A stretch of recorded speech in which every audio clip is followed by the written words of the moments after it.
Assalamualaikum warahmatullahi wabarakatuh, sahabat sekalian yang berbahagia. Kita sebenarnya senantiasa mendapatkan tugas secara langsung maupun tidak langsung dalam kehidupan ini, yaitu dengan cara mengoptimalkan akal kita untuk memahami sekaligus menemukan bukti-bukti untuk dijadikan satu bahan pelajaran guna kita merenung, bahkan mengambil kesimpulan dan memantapkan langkah untuk lebih baik di masa yang akan datang. Dalam konteks yang saat ini sedang ramai, yaitu soal Palestina, Israel, Amerika, kita melihat bahwa telah datang satu era baru, yakni era di mana manusia telah menyadari kemanusiaannya.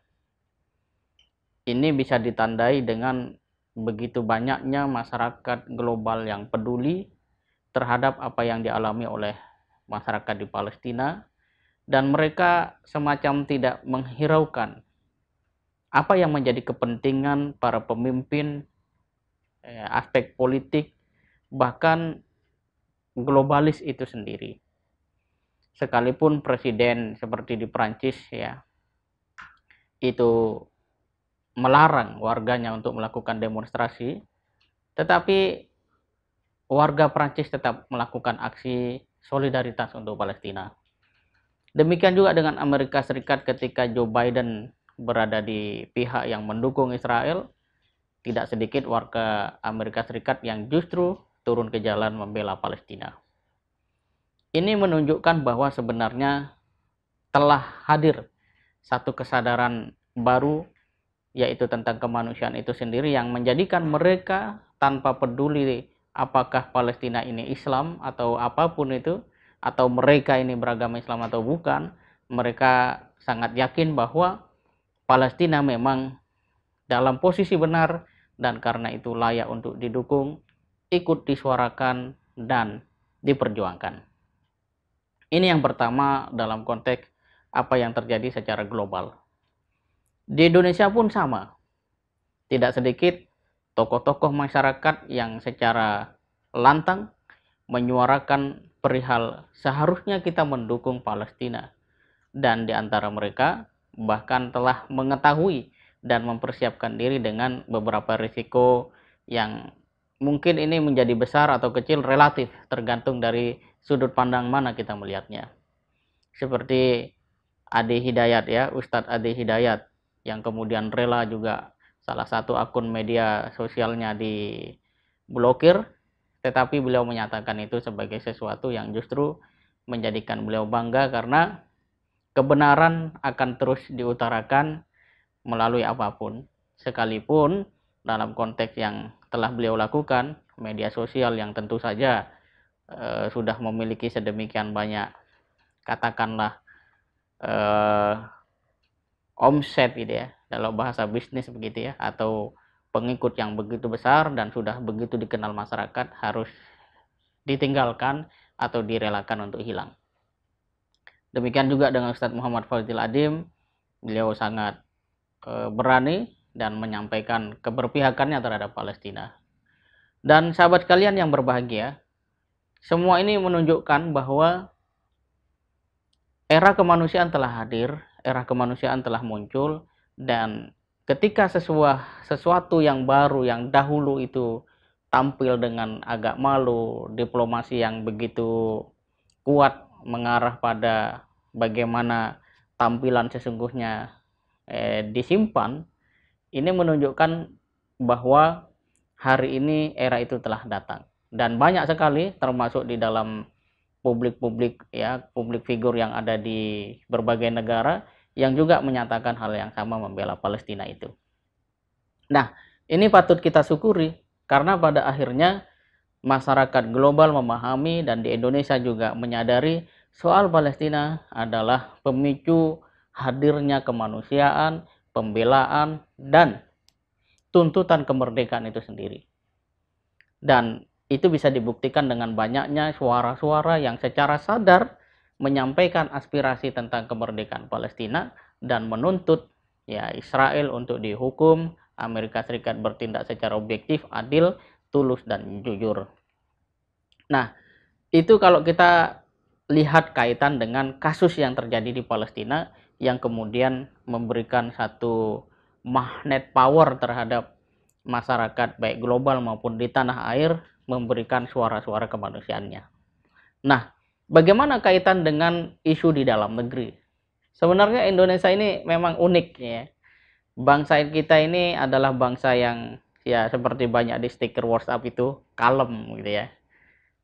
Walaupun sebenarnya banyak hal yang secara kemanusiaan itu agak sulit untuk kemudian dicerna gitu ya. Mulai dari ya kasus-kasus yang ditimbulkan atau memicu terjadinya kekerasan bahkan oleh katakan pihak yang bukan masyarakat, kemudian juga kriminalisasi dan sebagainya. Tetapi kenapa masyarakat di Indonesia itu tidak begitu lantang bersuara, walaupun dalam hati sudah pasti mengutuk itu semua.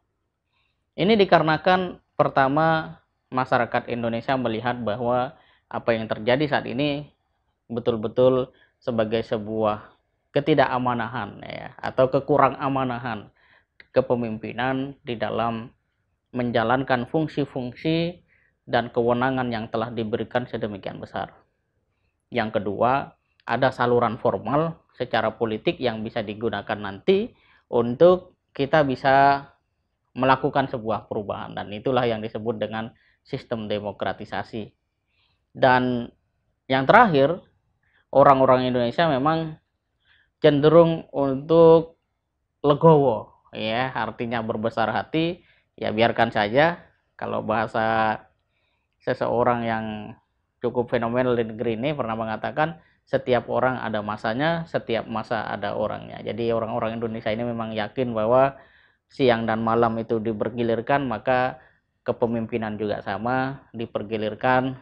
Sebesar apapun usaha kezaliman, ya keserakahan, kebiadaban, ketidakadilan itu dijalankan oleh siapapun itu di negeri ini, pada akhirnya juga akan tumbang. Dan itu bisa dilihat dari bagaimana Belanda berada di Indonesia 3,5 abad katanya, kemudian Soekarno, Soeharto dengan sebuah kekuatan yang masyarakat di era mereka itu mengatakan ini nggak mungkin ya berhenti, diturunkan dan seterusnya. Tapi pada faktanya seperti matahari yang dia tidak tetap, ya artinya bisa terbit dan terbenam, kepemimpinan juga sama. Dan masyarakat Indonesia kemanusiaannya sudah cukup dewasa sehingga tidak begitu terpancing, walaupun pada konteks tertentu mereka yang memiliki satu pemahaman tentang historis atau mungkin menjadi pelaku juga di dalam historis reformasi menganggap bahwa untuk bisa mengendalikan atau mengembalikan pemerintah ini dalam posisi yang benar harus melakukan cara-cara demonstrasi dan sebagainya. Mungkin dahulu ya, tetapi sekarang sudah era berubah. Kalaupun terjadi demonstrasi berarti sesuatu sudah melampaui batas toleransi yang bisa dimaklumi oleh masyarakat, bahkan mungkin seluruh rakyat Indonesia. Nah, sahabat kalian yang berbahagia, perlu kita menyambut hadirnya era baru kemanusiaan dunia, juga kesadaran masyarakat di tanah air tentang apa yang terjadi di Palestina, untuk kemudian kita himpun menjadi satu energi besar, menata kehidupan kita, pikiran kita, mengarah kepada perbaikan bangsa dan negara. Karena pada hakikatnya bangsa Indonesia ini didirikan agar kita dapat berkontribusi besar dalam kancah global, utamanya pada isu-isu perdamaian, kesejahteraan, dan keadilan. Kalau bangsa Indonesia bisa menangkap momentum era baru kemanusiaan ini dengan sebaik-baiknya, bukan tidak mungkin ke depan Indonesia akan menjadi mercusuar peradaban seluruh dunia, dan pada saat itu kebaikan-kebaikan yang ada di Indonesia akan ditularkan, ya, akan ditebarkan ke seluruh penjuru bumi. Insya Allah ini adalah sesuatu yang mungkin, dan tinggal bagaimana kita berjuang, berdoa, dan tawakal kepada Allah Subhanahu wa Ta'ala. Demikian, semoga bermanfaat. Assalamualaikum warahmatullahi wabarakatuh.